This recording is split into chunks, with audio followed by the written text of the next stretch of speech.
সম্প্রতি সামাজিক মাধ্যমে ভারতের কলকাতার রিপাবলিক বাংলার সংবাদ উপস্থাপক ও সাংবাদিক ময়ূখ রঞ্জন ঘোষের আহত অবস্থার কিছু ছবি প্রচার করে দাবি করা হয়েছে ছবিগুলো সাম্প্রতিক সময়ের, যা সঠিক নয়। ছবিগুলো প্রায় 4 বছর আগের।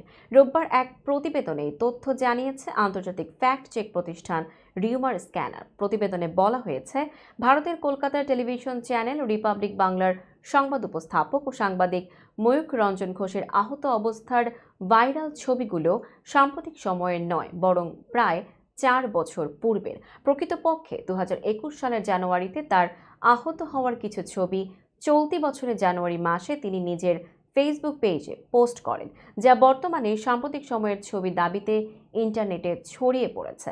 এ বিষয়ে অনুসন্ধানের শুরুতে প্রাসঙ্গিক কিওয়ার্ড সার্চের মাধ্যমে ময়ূখ রঞ্জন ঘোষের ভেরিফাইড ফেসবুক অ্যাকাউন্টে চলতি বছরের 22 জানুয়ারি আলোচিত ছবিগুলো নিয়ে প্রকাশিত একটি পোস্ট খুঁজে পাওয়া যায়। সে সময় পোস্টের ক্যাপশনে ময়ূখ রঞ্জন ঘোষ জানান, তার আহত হওয়ার এই ছবিগুলো 3 বছর পূর্বের, অর্থাৎ বর্তমান সময়ের হিসেবে যা প্রায় 4 বছর পূর্বের। সেখানে উল্লেখিত তথ্য থেকে আরও জানা যায়, আহত হওয়ার পর সে সময় তিনি কোমায় চলে গিয়েছিলেন। পরবর্তীতে ময়ূখ রঞ্জন ঘোষের ওই ফেসবুক অ্যাকাউন্টে 2023 সালের 23 জুন আলোচিত ছবিগুলো নিয়ে প্রকাশিত অপর একটি পোস্ট খুঁজে পাওয়া যায়। সেই পোস্ট থেকে জানা যায়, ময়ূখ রঞ্জন ঘোষ 2021 সালের 22 জানুয়ারি চিকিৎসা শেষে মৃত্যুর মুখ থেকে বাড়িতে ফেরেন। সে সময় তিনি ভয়াবহ দুর্ঘটনার কবলে পড়ে কোমায় চলে যান।